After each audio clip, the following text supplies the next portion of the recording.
Thank you for that fantastic worship and for your testimony. My goodness. Thank you for sharing that. I'm encouraged, feel like I can say amen and go home after hearing that. What a thrill what God is doing through your life and your ministry. That's encouraging. Now, walking in, some of you were whining this morning about how early it is. I don't want to hear it. I'm on California time. It's still 6:30 and I've been up for 2 hours.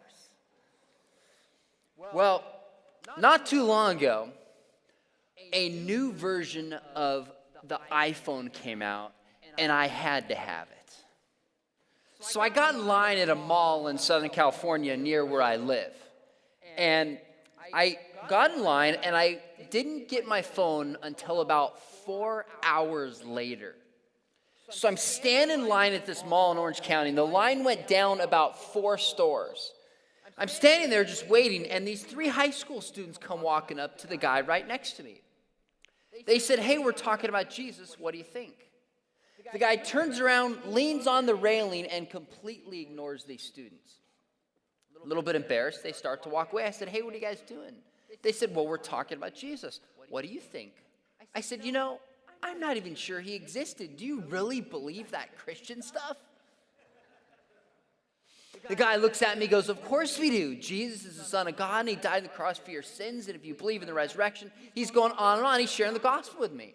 And I stopped him. I said, "Now, why should I believe that story? Why should I believe that's actually true?" He holds up his Bible and he says, "Because it's in the Bible, which is the Word of God, which is completely true." And of course I said, "Why should I trust that book? Of all books out there, why should I trust that book? And how do I know that book's true?" He said, "Well, if you turn to this passage in 2 Timothy, it tells us that all Scripture is inspired." Now, is that a good argument? If you want to know if the Bible's true, can you turn to a passage within the Bible, assuming it's true, to prove itself? I pointed that out to him. I said, "Do you have any evidence outside the Bible that tells us the claims inside of it really happened and that it's true?" He said, "Yes, of course we do. Don't you know there's these tens of thousands of ancient manuscripts that match up and tell us we have the Bible exactly as it was written down?" I said, "Really?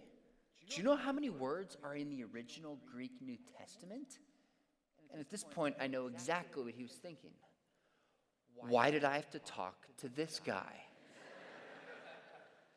He goes, "No," I said, "there's about 136,000 words. If you take the manuscripts you're talking about and compare one with the other, do you know there's between 300,000 and 400,000 differences? That means for every word in the Bible, there could be 2 or 3 other words. Can you explain that to me?" He goes, "What do you think about evolution?" I said, "I'm glad you asked. The evidence is overwhelming. Don't you know we have vestigial structures in our back left over from our ancestors with tails? Don't you know humans and chimps share 99.5% DNA? Haven't you seen homologous structures? Haven't you seen embryological development?" I'm going on and on. And the guy's just backing up like this, and his eyes are getting bigger. All of a sudden I stopped. I said, "You know what? I got a confession to make. I'm a Christian." And I wish you could have seen the guy's face. He goes like this. He goes, "Oh." But then the girl standing next to him looked genuinely bothered by this. She leans in and says, "Was all that true?" I said, "Well, some yes, a lot of it no." Then I said, "Look, like you, I really believe the Bible is true." I said, "Like you, I believe the world was created. And like you, I believe the gospel. But the difference between me and you is that I know why I believe it's true." I said, "Good for you guys. On a Saturday in summer in Southern California, 10 minutes from the beach, being at the mall sharing their faith. Good for them." But then I said, "Don't you think if you're going to go tell people they should believe in the Bible, you should have some good reasons to back up how you know it's true? Don't you think if you're going to tell people not to believe in this evolutionary story, that you should be able to understand what it is and be able to give some good evidence we're actually designed?" We had a great conversation. They're done. They leave on their way. I'm standing there. I feel a tap on the shoulder. I turn around, and it's 3 new students who say, "We're talking about Jesus. What do you think?" Well, I'm just tired of sitting in line, so I start to launch into my charade again until I stop, and I look over their shoulders. About 4 or 5 stores towards the back, I see the original students who set up their friends to convert the atheist. Now, that's exactly what some of you would have done, right? So my question is, did these students love God with their heart? Yeah. Did they love God with their strength? You bet. Did they love God with their minds? Were they prepared with an answer, like Peter said, for those who ask? And my question is, when they get out of their Christian school, when they get out of their church or their Christian family, they go into the university and they hear a professor like I was last night, who doesn't take his glasses off and say, ha ha ha, here's some answers, I don't believe this. And they hear it day after day. If they're not ready, what's going to happen to these young people? And you know it, don't you? Probably the same thing that happened to one of the most well-known biologists, scientists of our day by the name of E.O. Wilson. You see, E.O. Wilson said, when I was 15, I entered the Southern Baptist Church with great fervor and interest in the fundamentalist religion. I left at 17 when I got to the University of Alabama and heard about evolutionary theory. Now you might be thinking, gosh, what's the big deal? Why are Christians always bashing evolution? Why don't we just say evolution is true and God used evolution? Why not just accept science and quit fighting it, is what they'll say. Because here's the key. Evolutionary theory has become more than just a scientific idea. Did you hear that? Evolutionary theory has become more than a scientific idea like plate tectonics or gravity. In fact, it's become the basis of an entire worldview that is in conflict, I would argue, with the Christian faith. In fact, Dinesh D'Souza, who used to work in the Reagan White House, said, "We have Darwinism, but not Keplerism. We encounter Darwinists, but no one describes himself as an Einsteinian. Darwinism has become an ideology." And I think he's right. See, I have a former student, and I tell this to my students. I'm at Biola University now, but I still teach one high school class because I love hanging out with students. And I'll tell them this. I'll tell my students, I'll say, look, when you get to the university, evolution is going to become an ideology, a whole way to look at life. And a girl sent me back an email, and it looked exactly like this. She said, "I've also been inundated with evolutionary theory. Oh my gosh, caps, exclamation point, smiley face." She said, "It's everywhere. My psychology class, my biology class." And then she went on about how in her different classes, she was being taught evolutionary theory. Now, does it make sense in biology class to learn about evolution? Yes. Why psychology class? Why sociology? Why does it come up in history? You know why? Because if you take God out of the picture as the basis for an entire worldview, then something has to fill it. And evolution will take that place. It's the creator substitute on our secular campuses and in our culture dominated by naturalism. See, there's a well-known atheist by the name of Daniel Dennett, a.k.a. Santa Claus. Mr. Dennett is a professor at Tufts University, very bright, insightful, obviously. He wrote a book called Darwin's Dangerous Idea. And since he's approaching it as an atheist, I disagreed with most of what he said. But I remember reading a point in there, I stopped and I said, he's exactly right. Listen to what he said. He said, Darwinism is a universal acid. He said, Darwinism is like a universal acid. Now, what does that mean? What does acid do? It dissolves, it corrodes, it eats things away, right? You drop it on this carpet, eats it away. On the stage, eats it away. Metal, wood, it dissolves things and corrodes things in its path. Now, why would Darwinism be like that? You see what his point was? He said, if we have evolved through this blind process, then everything we do and everything we believe ultimately has an evolutionary explanation. Everything does. So there was an article in the New York Times a few years ago. Here was the title, right? You can Google it.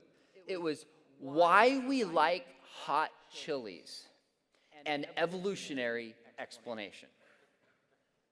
So you want to know why we like to burn our tongue sometimes? Evolution must have an explanation. I saw an article not too long ago that said, and I'm not saying this is true or false, this was the name of the article. It said, Why Men Prefer Blondes, an Evolutionary Explanation.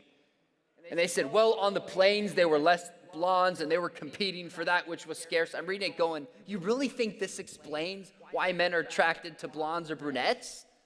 I mean, do they know anything about men? I don't think that explains it. In fact, this is why we have books like this. Why we get sick. The New Science of Darwinian Medicine. Or how about this one? Economics as an evolutionary science. You want to understand economics, you got to understand evolution. Or evolutionary jurisprudence. You want to understand law, you better look at it through the lens of evolution. Or religion explained. The evolutionary origins of religious thought. Or how about this one? Literary Darwinism. You want to understand literature? You got to understand it through the lens of Darwinism. But this is not just in the world of academia. It actually seeps its way down into popular culture. So you can be honest. How many of you still watch reruns of Friends? Come on, let me see your hand. Okay, I thought so. Well, do you know there was an episode on Friends where one character doubted evolution? By the way, if a character on Friends is going to doubt evolution, who's it going to be? It's going to be Phoebe, right? Why? Because Phoebe is the dumb blonde. I'm not saying blondes are dumb. My 6-year-old daughter is blonde. I speak to her very slowly.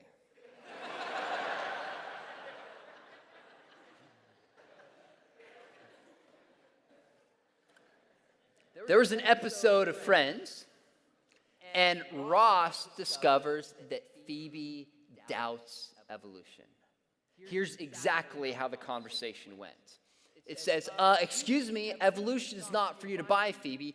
Evolution is scientific fact. Like the air we breathe, like gravity. See, here's the central question. Are we accidental byproducts of blind forces in nature? Are you the result of this cosmic accident and we're just a big fluke? Or are we the result, the pinnacle of creation intended by a personal and a loving God? Do you see how important this question is? Is this an accidental world where we define truth, we define reality, like Dr. Muller said last night, existentialism, seize the day before you die, get all you can, live for the moment? Or is this a world in which there's a God who's created us and there's eternity and our decisions about him will affect us forever? That's a huge question. You see, every single worldview has to answer this question. Every worldview answers 3 questions. If you're taking notes, this would be a good time to write something down. I don't take notes. I don't have to. I have a photographic memory. I just don't have any film.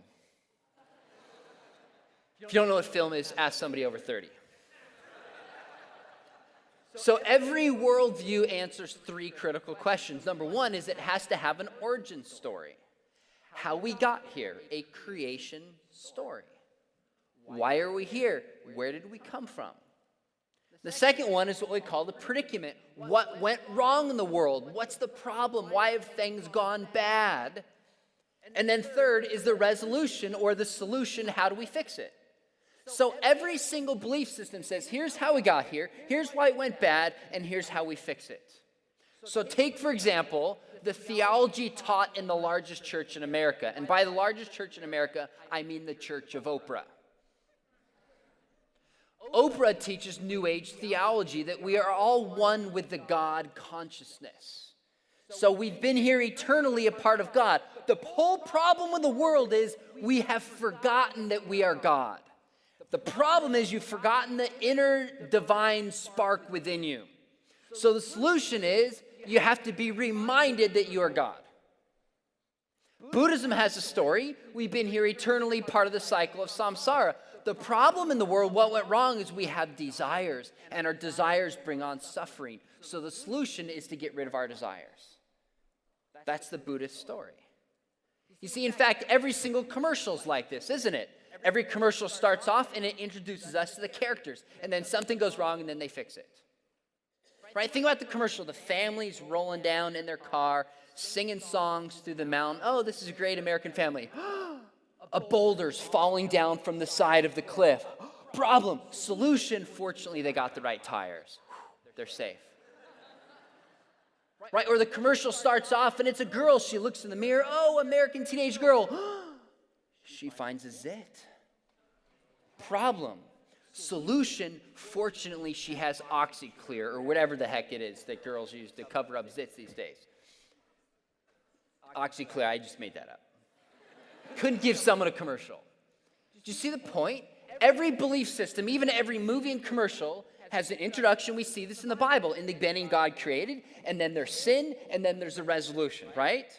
So we know this. What's the Christian story? In the beginning, God created. The Bible starts with a proclamation that we are put here purposefully by God.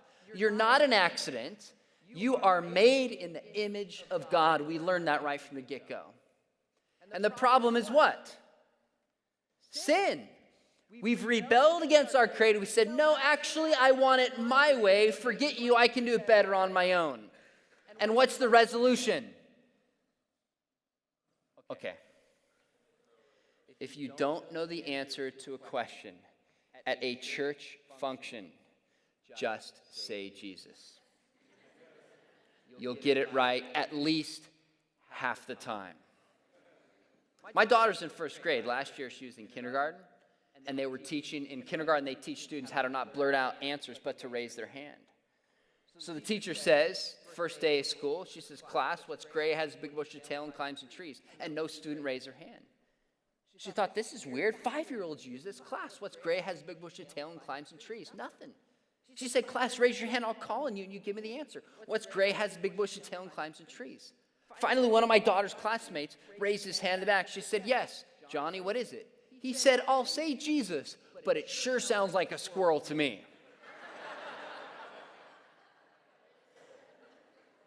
Now, in this case, the resolution is God sends his son, Jesus, to die on the cross for us, and by believing in him, we have eternal life. This is the Christian story, isn't it? The Bible, more than anything else, is a story about reality. Now, in Darwinism, there's a very different story. So Victor Stenger, a well-known new atheist, said, Darwinism implies that humanity developed by accident. You're not made in the image of God. You're not put here purposefully. You're an accident. Now, what's gone wrong in the world on Darwinism? The problem at its core is not moral. The problem is that evolution is kind of a clumsy process. It's not perfect, and things get hurt in the middle of it. And what's the solution? It's not God, it's we must solve our own problems, namely through science. So can you see how different this Darwinian story is about reality than the Christian story about reality? In fact, Darwin himself was aware of where his worldview really led to. This relates to something Dr. Muller said last night. Darwin himself said, the view now held by most physicists is that the sun with all the planets will in time grow too cold for life, unless indeed some great body dashes into the sun and thus gives it fresh life. Believing as I do that man in the distant future will be a far more perfect creature than he is now. Notice he doesn't say women will become perfect creatures. They're already perfect. Men screwed it up. Just remember that, guys. It is an intolerable thought that he and all other sentient beings are doomed to complete annihilation after such a long, slow, continued progress. What a depressing worldview. This is what Solomon was talking about, wasn't he? Darwin says, what a bummer that we've learned about evolution, how things are improving, because eventually the sun's going to run out of energy and it's all going to be for naught. What a depressing reality if naturalism is really the case. but I don't think it is, and that's what we're going to look at. So I had a chance to write a book on intelligent design with a friend of mine who's a double Ph.D. It was kind of frustrating. I had to explain so many things to him. And I'll tell you one thing that surprised me. If you didn't notice last night, when I think through an issue, I really try to read both sides. My dad told me, he said, son, there's always two sides to an issue. Read both sides and seek after the truth. So when I was writing this book, I read Darwinists, I read those in favor, those against, and there's something that really surprised me. You know what it was? It was how many evolutionists or Darwinists admit that the world looks as if it were designed. Did you know that? Page after page of these people who don't believe in God, who believe it's all natural, would say, gosh, I don't believe in God, but the world really looks as if it was created. Don't believe me? Richard Dawkins, arguably the most famous atheist in the world, he says, biology is the study of complicated things that give the appearance of having been designed for a purpose. Now I got a question. If something eats like a duck, smells like a duck, walks like a duck, swims like a duck, and runs like a duck, what do you think maybe it is? Jesus. Oh, God. That is heresy. That is the unforgivable sin. You're done. No, actually, that was funny. I asked for that, didn't I? Maybe it walks, smells, eats, and looks like a duck because it is a duck.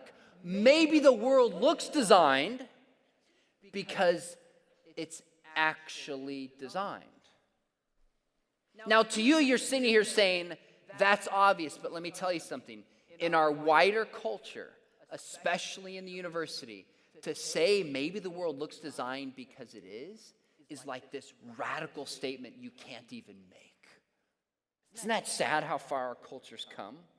So what we're going to look at is this. If you remember yesterday, I said the more we learn about science, the smaller the gaps for God become, right? Do you know what the truth is? The more we learn about science and probe the tiniest cell to the origin of the universe, the bigger the gaps become. And the more we see the fingerprint of a designer. So we should not be surprised by Psalms 19:1 and 2, which says, the heavens declare the glory of God. The skies proclaim the work of his hand. Day by day they spew forth knowledge. Night by night they display speech or display knowledge. The natural world reveals truths about God. We're going to look at three quick examples. This is the book I wrote, Understand Intelligent Design. We go into all those different fields. We don't have time to look at all those, but let's begin by looking at physics. How does physics point towards God? Imagine you come and visit me in Southern California, and that's not where I live, just so you know. Behind where I live is all this undeveloped land. And you go walking, and as you're walking up, you see this, what seems to be an abandoned cabin. So you decide you want to go explore.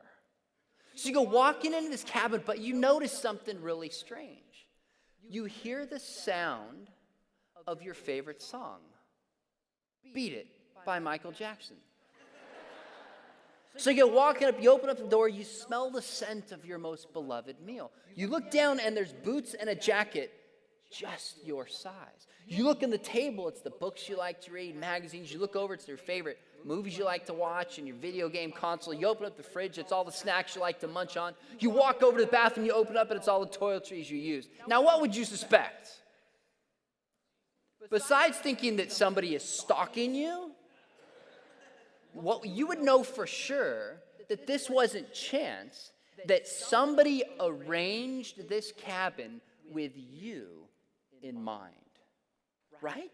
There's too many things set precisely for you to be ascribed to chance. Someone was expecting you to come. Do you know what Freeman Dyson, a well-known scientist, not a Christian, says? He says, as we look out into the universe and identify the many accidents of physics and astronomy that have worked to our benefit, it almost seems as if the universe must in some sense have known that we were coming. You know what this means? That the universe as a whole is just like this cabin. There's certain laws of physics that govern the whole universe that all have one strange thing in common. They're precisely where they need to be to have a universe even capable of supporting life.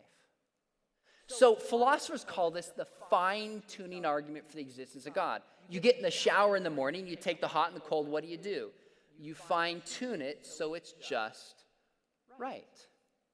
The laws that govern our universe are fine-tuned and are just right. So it's like Goldilocks. Goldilocks goes and the porridge is too hot, it's too cold, and it's just right. We live in a universe where the laws that govern it are just right. So one philosopher said it's like the laws of physics exist on a razor's edge, and the slightest change to the left or the right, and the entire universe would be inhospitable to life. Frederick Hoyle, who coined the term Big Bang, he said, as we look at the universe, it almost seems as if someone has been monkeying with physics. That's why Paul Davies from Arizona State University, not a Christian, but a brilliant scientist, he said, the cliche that life is balanced on a knife edge is a staggering understatement in this case. No knife in the universe could have an edge that fine. Now, here's what he means. So I had mentioned that I went to Biola University. In my senior year, some of my friends lived in this dorms called Thompson. It was on the back part of campus, and they were on the second or the third story. And the reason this is so great is they had a window, and out of the window was a huge parking lot, a tall row of trees, a big gutter for water, and then a stop sign. So we got the brilliant idea that at night we would use one of those huge, massive water balloon launchers. You know these things that take 3 people? They look like a huge rubber band, right? They actually 3 people, one person holds it on this side, one person holds it on this side, and then you pull back the middle, you put a water balloon, an egg, a cat or something in it, and you let it go.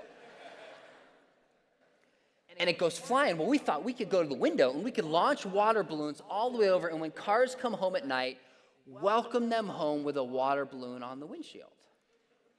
I mean, senior year in college, this is what 4 years in the university will convince you is a great idea.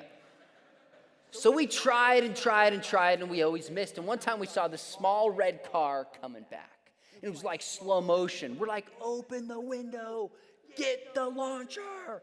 So we're running, we're intense, the lights are off so no one can see us. I hold it on this side, my buddy holds it this side in the window, my friend pulls it back, puts a water balloon in it, lets it go, and it flies. It goes across the parking lot, clears the row of trees, goes over the water gutter, the car stops at the stop sign, bam, smacks it right on the windshield and shatters it. She has a heart attack. No, I'm just kidding. It's not that bad. That's actually morbid. You guys laughed at that. That is very morbid. It actually, when a windshield cracks, it does the spider crack all over it. It was one of those. Needless to say, our water balloon launching days came to an immediate end because we had to pay for it, right? And that costs a lot of money. I live in California. I didn't have the money, especially when I was a student. Well, I want you to think about how many things we had to get right to hit our target. What would have happened if we had more water in the balloon?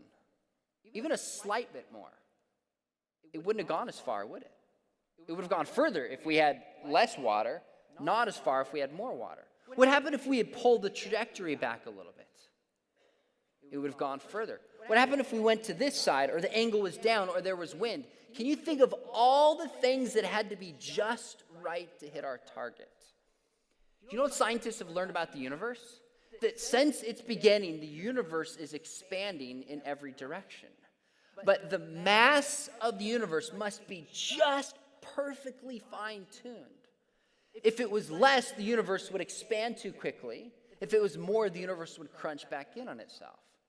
So Mark Horton, a NASA scientist, said, if the balance between gravity and the expansion rate were altered by 1 part in 1 million, billion, there'd be no galaxies, stars, planets, or life. You know what that's equivalent to if you put that mathematically? The amount of fine-tuning the universe is equivalent to 1 grain of sand compared to the mass in the entire universe. If it varied that much more or less, our universe could not support life. That's just crazy to think about, isn't it?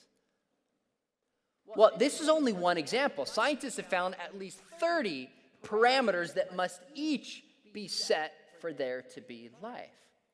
So what happens if we take, say, two of these, what's called the force of gravity and the cosmological constant? What are the chances that they would all be fine-tuned just right for life? The equivalent is 2 of the 30 would be the equivalent of 1 in 100 million, trillion. That's a big number. If you can't grasp that number, just think of our new national debt. Some of you are like, oh, that's bad, I got it. You know what this is actually equivalent to roughly? 1 atom compared to all the mass of the entire universe. So what happens if we take all of the parameters that must be fine-tuned for life? Roger Penrose said, if we combine all the laws that must be fine-tuned, he's from Oxford, we couldn't even write down that number in full, since it would require more zeros than the number of elementary particles in the universe. That's incredible. So to me, when we see the laws of physics are fine-tuned, the best explanation is a cosmic fine-tuner, an intelligence that has arranged it that way. Let's look at a second example. We're going to look at a couple ones, and we'll have time for just a few questions. How about the world of biochemistry? So let's go from the massive down to the small. All right, so Darwin himself once said, if it could be demonstrated that any complex organ existed, which could not possibly have been formed by numerous successive slight modifications, my theory would absolutely break down. You realize what Darwin's doing? He's given what's called a criterion of falsification. It's a way to prove his theory wrong. So who can tell me if we found this, it would prove Christianity false? What is it? The body of Jesus. If I had the femur of Jesus in my bag, number one, I'd be rich. Number two, Christianity would be false. He's not risen. We're still in our sins. And we are to be pitied, says Paul in 1 Corinthians 15. So if you want to disprove Christianity, find the body of Jesus, and it's done. Darwin did the same thing. He said if you could find a complex system which could not have developed in a step-by-step manner, he said this would disprove his theory. Now, interestingly enough, in 1996, and this came up yesterday, somebody asked me about this. Michael Behe, a biochemist from Lehigh University, wrote a book called Darwin's Black Box. Now, why did he call his book Darwin's Black Box? A black box is something that's very interesting, but we don't know how it works. Okay, so this clicker that I'm using is a black box to me. I know how to push the slides forward, but I don't have a clue how it actually functions. I have no idea how they make this thing work. It's a black box. In fact, the ultimate black box to me is women. My wife and my daughter are fascinating to me, but I don't have a clue what makes them tick. So he called his book Darwin's Black Box because during the day of Darwin, they didn't have a clue how the cell worked. They thought it was very simple and there would be an easy explanation. But as technology progressed and time moved forward, we now find in the cell more complexity and sophistication than anything humans can come close to creating today. So he gave a concept very important. He said an irreducibly complex system is one that requires several closely matched parts in order to function, where removal of one of the components effectively causes the system to cease functioning. Now, what does this mean? Okay, look. If a system's irreducibly complex, you can't reduce it without it losing its function. There's certain core parts that must be present. Okay, so take, for example, that Michael Behe gives is a mousetrap. Why do we need mousetraps? Because we launched all the cats.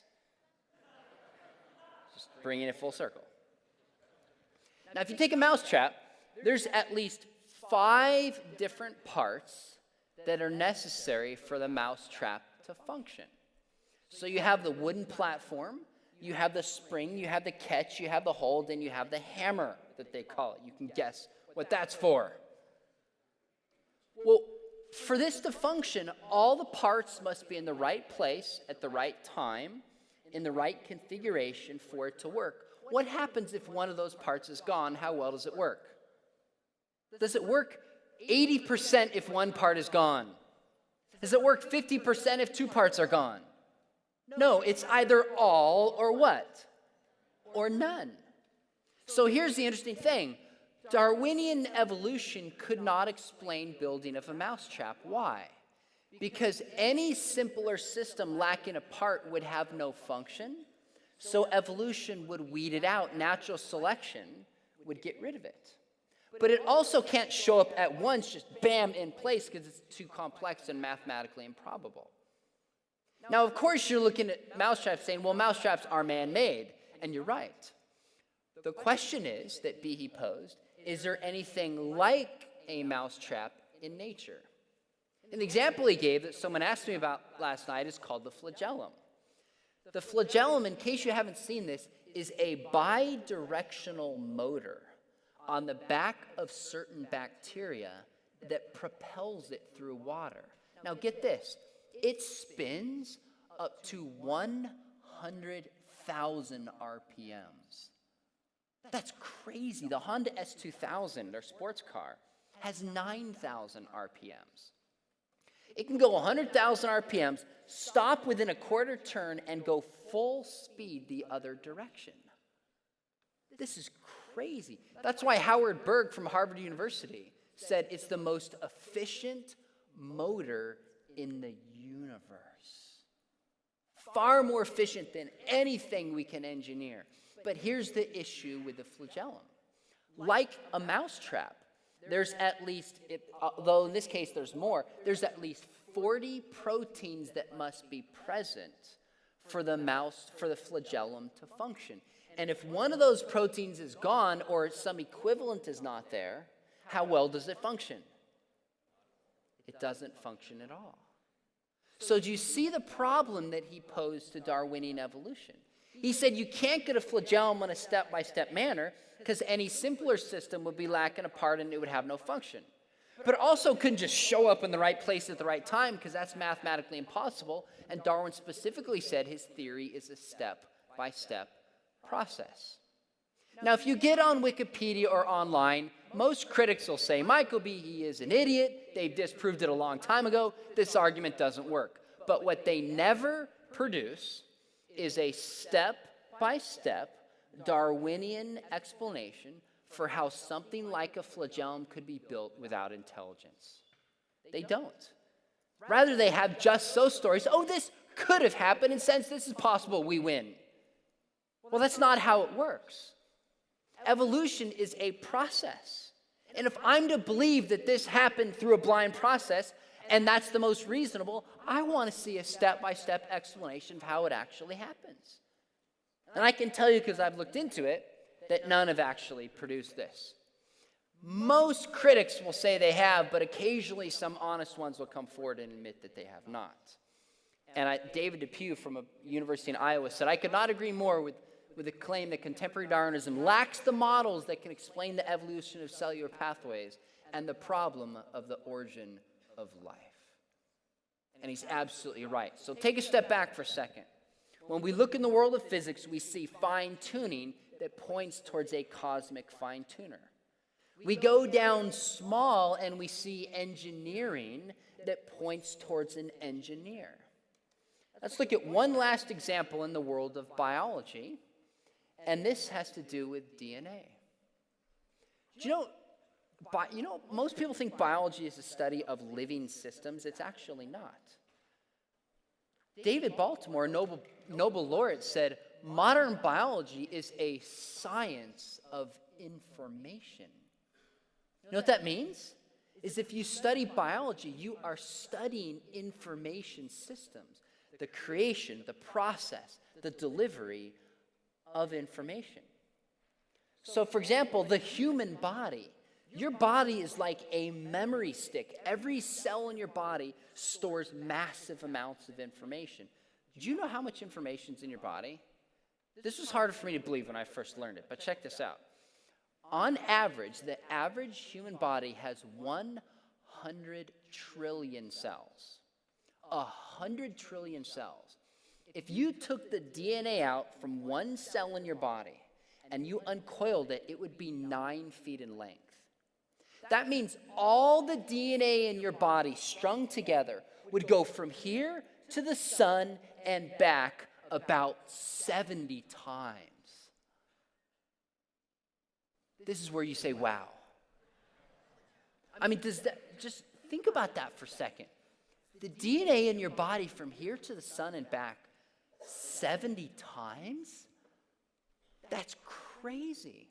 Well, you know what DNA does is it stores information. How much information? So one cell in your body has the equivalent of 8 billion letters, 500 million words, or 8,000 books of information. In fact, one study I saw this past summer estimated that the average cell in a human body can store the equivalent, get this, 500,000 DVDs of information. Wouldn't you like to have a memory stick with 500,000 movies on it? Some of you would still get bored. Well, this has raised an interesting question. Where does this come from? Because the cell is so complex, even Bill Gates of Microsoft said DNA is like a computer program, but far, far more advanced than any software we've ever created. And yes, that's also true for Apple. So here's the question. I hope you've thought about it. There's so much information and complexity even in the tiniest cell. What best explains where this information comes from?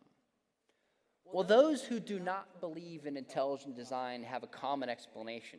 And it reminds me of a popular comedy from a generation ago. Let's take a look at this clip. I'm going to ask you a question. Straight out, flat out, I want you to give me an honest answer. What do you think the chances are of anyone here?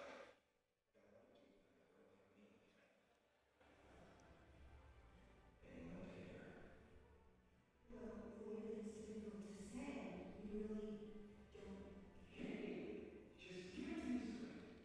Came a long way to the seminary, just at least you can do this level with me. What are my chances? Not good.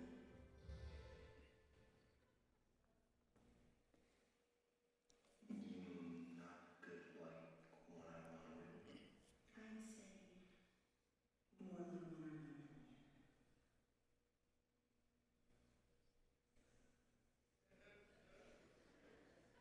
So you're telling me there's a chance?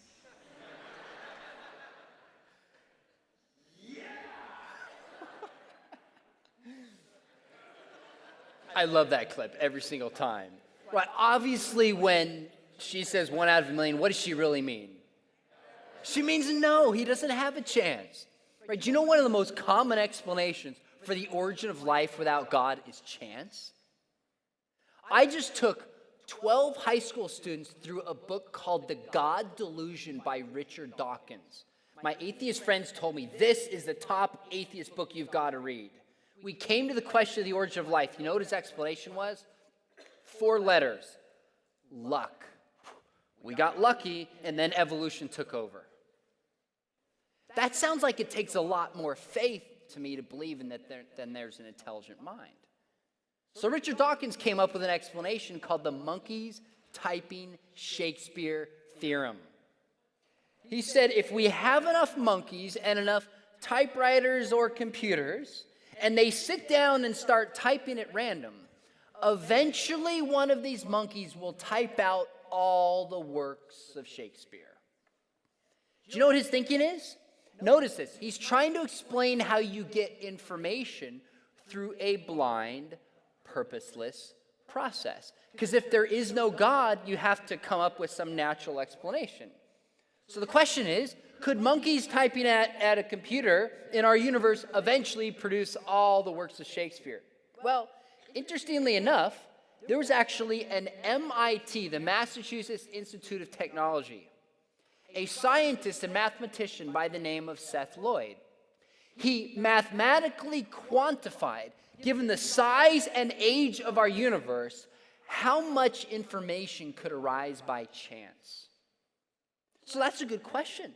How much information could arise by chance? Could the cell arise by chance? You know what he concluded? Not all the works of Shakespeare, not one work of Shakespeare, not a chapter of Shakespeare, not a page of Shakespeare, not a paragraph of Shakespeare. All the resources of our entire universe by chance at best could produce 4 lines from one work of Shakespeare. To be or not to be, that is the question, whether 'tis nobler in the mind to suffer. Well, about 10 years ago, some scientists and professors and students got together and decided to test the monkeys typing Shakespeare theorem. So they actually put some monkeys in a zoo, the Paynton Zoo, with some computers to see if one of them would sit down and start typing out Romeo and Juliet or Hamlet. Well, one of the first monkeys comes up and starts bashing the computer. Another monkey climbed up on top and went to the bathroom on the computer. But before you laugh, believe it or not, in the weeks they were in there, these monkeys produced over 6 pages of written text. I know, it's incredible. These monkeys produced over 6 pages of written text. A string of A's, L's, M's, occasional J, and a few S's. Not a single word. Now, in case you haven't taken advantage of the resources in the back and you'd still like to buy something to read, you can purchase the literary works of these monkeys because they've been put into a volume called Notes Towards the Complete Works of Shakespeare. You can actually purchase that online.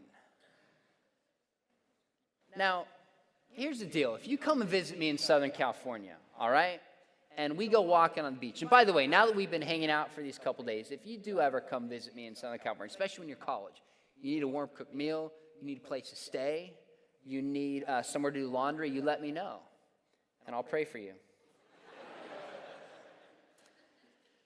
So we go walking on the beach, and you come across markings in the sand that says, John loves Mary. Now, I doubt any of you would stop and go, whoa, that's crazy. I've heard about earthquakes on the West Coast, but I had no idea when the ground shook, messages arose from the deep.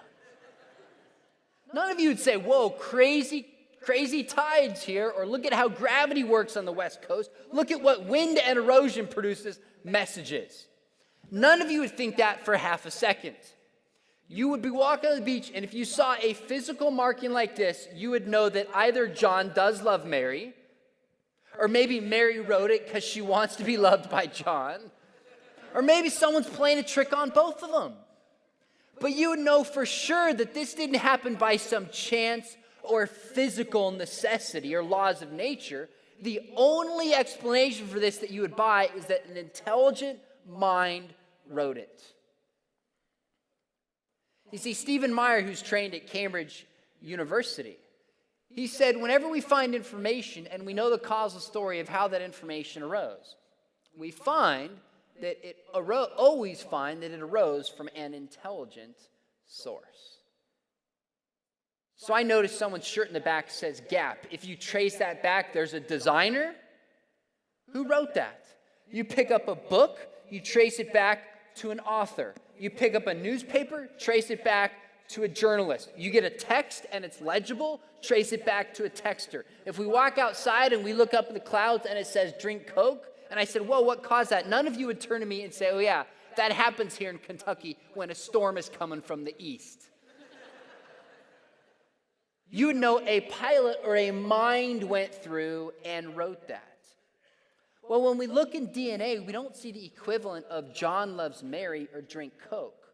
We see more information that's more complex and more vast than anything humans can come close to creating today. I don't have enough faith to believe that happened by chance. I think the information in the DNA points towards an author of life. And it's not just me who argues this. Interestingly enough, a few years ago, I don't know if you remember this story or not, but keep this in mind. For 5 decades, the most widely read atheist in the world philosophical atheist, was a guy by the name of Antony Flew. He first wrote a paper before C.S. Lewis at the Socratic Club at Oxford in the 1950s, arguing that belief in God was meaningless. He died, I don't know, maybe 3 years ago or so. But before he died, he released a book. You know what it was called? Get this. There Is a God. Why the world's most notorious atheist changed his mind. What changed his mind? He said when he started back in the 50s, there was no scientific evidence pointing towards God. But through the decades, more and more evidence came out, and it points towards an intelligent mind. So he wrote specifically, he said, what I think the DNA material has done is to show that intelligence must have been involved in getting these extraordinarily diverse elements together. What I think DNA material has done is show that intelligence must have been, I read that once, just kidding. The enormous complexity by which the results were achieved looks to me like the work of intelligence. And I think he's right. I presented this at a conference not too long ago, and a girl came up to me. She goes, man, that scientific evidence is compelling. It points towards God. She said, do you think the other side will ever concede and say there must be a God? I said, absolutely not. See, I'm convinced that many objections, if not most, to God really don't boil down to a lack of evidence. People can reject God for a lot of different reasons. It can be an emotional reason, you've been hurt. It can be a volitional reason, I don't want to believe in God. It can be a moral reason by counting the costs. I had a friend call me out of the blue a while ago, and I answered the phone. He said, hey, he called me up and he said, hey, you teach your students how to defend Christianity, right? I said, yeah. He said, where do you start? I about fell out of my chair. I said, why are you calling me? Because I talked to him about God for a decade and no interest. I said, why are you calling me? He had a friend who was only 15 at the time who had a brain tumor. He said, it's shaken me up to my own mortality. I said, all right, let's go to coffee and let's talk about it. We sat down. He looks me in the eyes. By the way, this guy got perfect scores on his SATs in math. Looks me in the eyes. He says, I'm scientific minded. Can you give me any proof that God exists? Pulled out a napkin, I wrote down some of the stuff we talked about. He goes, okay, that makes sense. I think there probably is a God. How do you know the Bible's true? I walked him through manuscripts, archaeology, confirmed prophecy. He goes, how do you know Jesus is God? I walked him through the miracles, prophecy. And at the end, he goes, I think I believe Jesus is God. But I'm not ready to commit. Fast forward a few years, I talked to him again. I said, hey, I'm just curious. Where are you at with this? He said, well, I've got two things holding me back. He said, number one, I don't like Fox News. He was under the impression that if you become a Christian, you have to hold certain political views and you have to hold them with a certain attitude. I said, don't worry about politics. There's room to differ within the faith. The question is, who's Jesus? Then he said, second, I don't know what my friends would think. Right then and there, I knew the issue had nothing to do with truth. But he wanted to live his life a certain way. Friends, for those with eyes to see and with ears to hear, God has made himself known. He's made himself known in the tiniest cell. It's as if he's autographed in DNA every cell. In the depths of the universe, Romans 1 tells us that God's power and his creativity can be known by looking at the world God has made. God has revealed himself through the church. He's made himself known through the scriptures. He's made himself known through the Holy Spirit. Those with eyes to see and ears to hear, God is real. But the heart of the problem is the problem of the heart. Will we stand before our Creator and say, may your will be done. I submit before you and realize you created everything and spoke it into existence. I think you know what you're doing. I'm going to follow your plan. That's the question that all of us have to honestly answer. Now, I've got 5 minutes, and then I'm going to take some questions. We're going to have to be fast because you have some breakouts that are coming up. If you have a question and want to raise your hand quickly, I'm not going to role play the atheist. That is done. Any questions from something last night that kept you up, or from this session that I can help you with? Yes, in the back.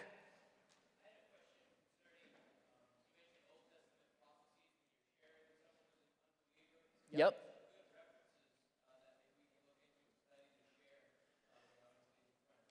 Yeah, as far as prophecy, I would probably take people, I think Isaiah 53 is powerful. I mean, we know beyond a shadow of a doubt, because of the Dead Sea Scrolls, that the book of Isaiah was written long before the time of Christ, at least a century before. And in Isaiah 53, it talks about this suffering servant, that he would die for the people, that he would be buried, etc. And that was fulfilled specifically in the person of Jesus. And you see in Acts chapter 8, Philip, the evangelist, talking about Isaiah 53 in his conversation with the Ethiopian eunuch. So if I was just going to go to one prophecy, I'd probably take him to Isaiah 53. But you can also take him to Zechariah chapter 9. You can take him to Micah when it talks about where the prophet would be born from, Bethlehem. And you look at how small Bethlehem was at that time. But if I just had one, I'd probably take somebody to Isaiah 53. So good question. Yes. Sean, because there's so many different categories, and it's really a lot of information that we're probably not going to be an expert. How would you encourage our students to begin? Where should they start? Yeah, where should they start? So here's the thing to keep in mind. To share your faith with somebody, you don't have to read 50 books and have an answer for everything I said yesterday. I do this for a living, okay? Most atheists don't know as much as I do about atheism. That's not to knock atheists any more than I would knock Christians don't know our stuff as well as we should. But I've studied it. I did this presentation one time, and this guy comes down the middle at the end. He goes, man, that was good. You defended atheism better than I could. And I'm an atheist, not an atheism. You meant what I knew. So I don't want you to get the impression that you're thinking, oh, I can't share my faith with anybody until I read 50 books. But I would say one critical part of being a Christian is loving God with our minds, knowing why we believe what we would believe. So it's not enough to know that your youth pastor or your parents or a speaker this weekend or some Christians have answers. You don't have to become a professional apologist, but you do have to start to learn why you believe what you believe. So there's some series that youth pastors can get. For example, I did a series called God Quest. It's just a 6-part series where we work through different apologetic issues. It's kind of a simple introductory level to apologetics you might like, called God Quest. Youth leaders and parents, and I would take your students after that through Focus on the Family series called True You. Fantastic. Every single young person here, you should have a leader take you through a True You. There's one on Does God Exist, one on Is the Bible Reliable, and one on Who is Jesus. Work through those together and take notes and talk about it, and your faith will build up and your confidence will grow.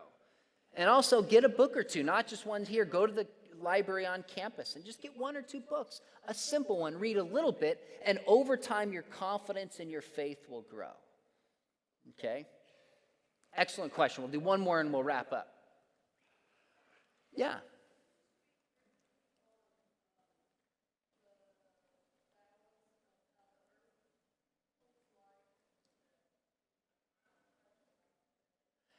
Can I talk on how the fragile balance of how Earth holds life? Sure. Let me make a comment about this. When I was talking about the universe being fine-tuned, I was talking about certain laws of gravity, physical laws and constants that are universal. There's another level of fine-tuning I didn't even mention. And that's actually, so for example, for there to be life on our planet, we have to have the right size of sun, of the right distance, of the right age.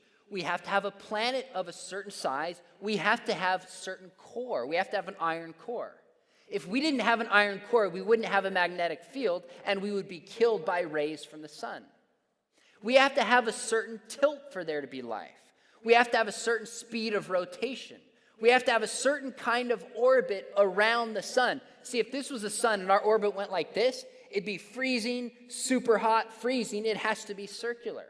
We also have to have a moon. Look at the moon and how all the things that have hit the moon, it's like a little shield that protects us. We also have to have outer planets for there to be life on our planet.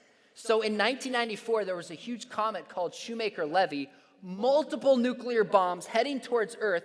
Jupiter sucked it in and it hit Jupiter and it protected us. So there's all these things that are just right about our size and our location. And then on top of that, here's something I learned was really cool. I will leave you with this. Think about it. If you went into downtown LA and you saw a telescope, would any of you wonder why they put a telescope to look at the stars in downtown LA? Not a very good spot, is it? Because there's light pollution. If you were hiking on remote mountains in, say, Nevada and you come across a telescope, would you think that's a pretty good place to put it? You put discoverers in the best place to make discoveries. Do you know what we've learned about Earth? Not only is Earth the best place for there to be life, it's the best place in our solar system to make discoveries. So our atmosphere is just right to see through and make discoveries. Our place in the galaxy is just right so there's not light pollution and we can make discoveries. It's incredible. So take a solar eclipse. Do you know with a solar eclipse, there's only one place in our entire solar system where you can see a solar eclipse? Only one surface. And it happens to be the only surface in which there are people to observe a solar eclipse. That's because you put observers in the best place to make observations. I think God put us here to understand and learn about the universe, and we can see that purpose by studying our location. Unbelievable stuff. I love it. But you have some breaks coming up, some breakout sessions, so I've got to let you go. But I'll tell you this, the book Understand Intelligent Design is back there. Everything I talked about, you can take advantage of that. And there's only 2 study Bibles left. That's it. Grab them before they're gone. I'm going to turn it over to Dan and then sneak back there. I'd love to say hi to you and answer more questions if I can. You guys have been awesome. Thank you. Thanks, Dan.